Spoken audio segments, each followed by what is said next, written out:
you want to be ranked number one, right? I mean, it's never happened. Sports is pretty competitive. Everyone's kind of gunning for that number one thing, aren't we?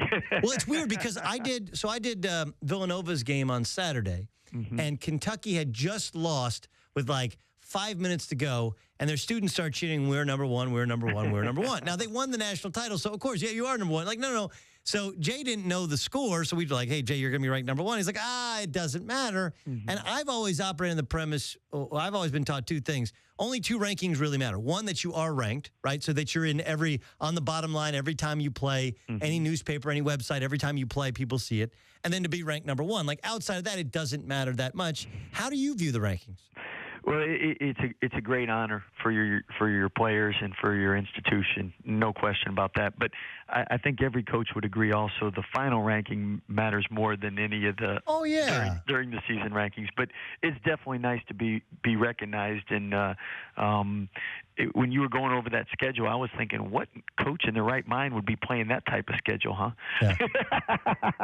Well, no, I mean, listen, some of it is you play in a tournament, but, the Oregon game, the Xavier game, which is a non-conference, you chose, did you know you were going to have this good of team this early in the season? I mean, you lost Torian Prince and Rico Gathers. Like, you lost two of your top three, Lester Medford. You lost like three of your top five scorers from last year. Well, you definitely understood why people didn't vote us in the top 25 at the beginning of the year. Anytime you lose a senior point guard, you lose the school's all-time leading rebounder in Rico, and you lose a lottery pick in Torian Prince.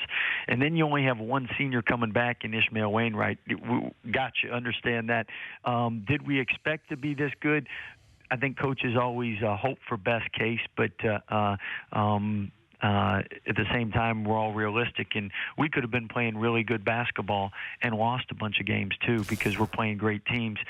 In the last 4 years, we've played the number one strength of schedule in the country. So if you average every year, so we're used to playing quality teams, and that's gotten us ready for conference.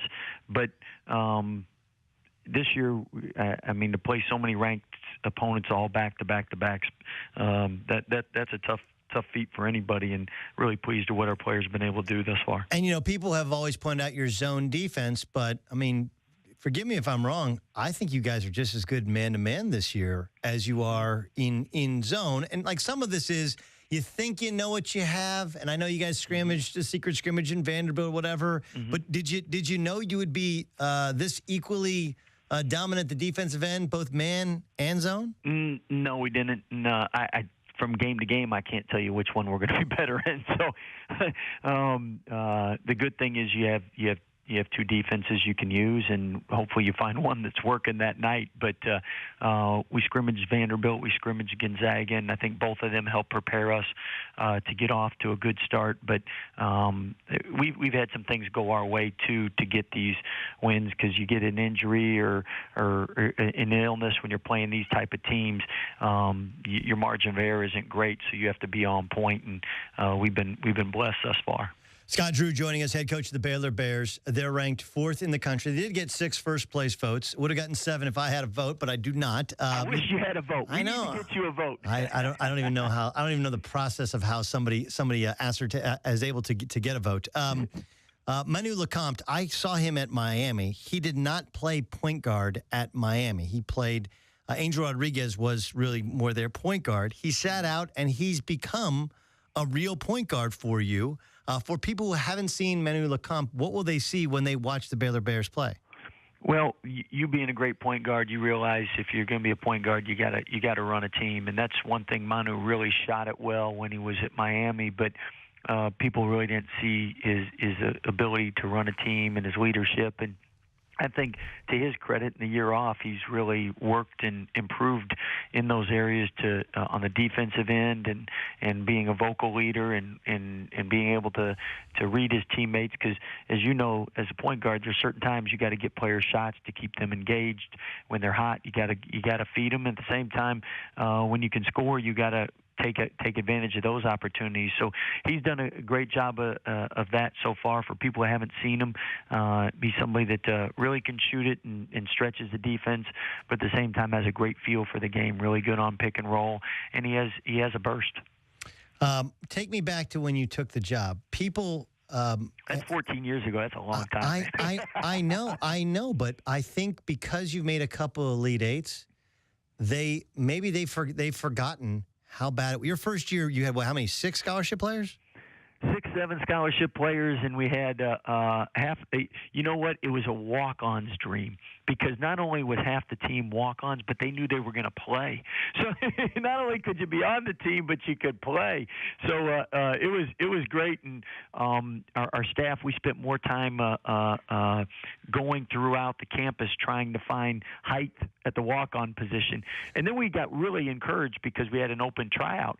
And we had a bunch of guys show up that were like, man, this guy looks good. This guy's athletic. Look at this tall guy.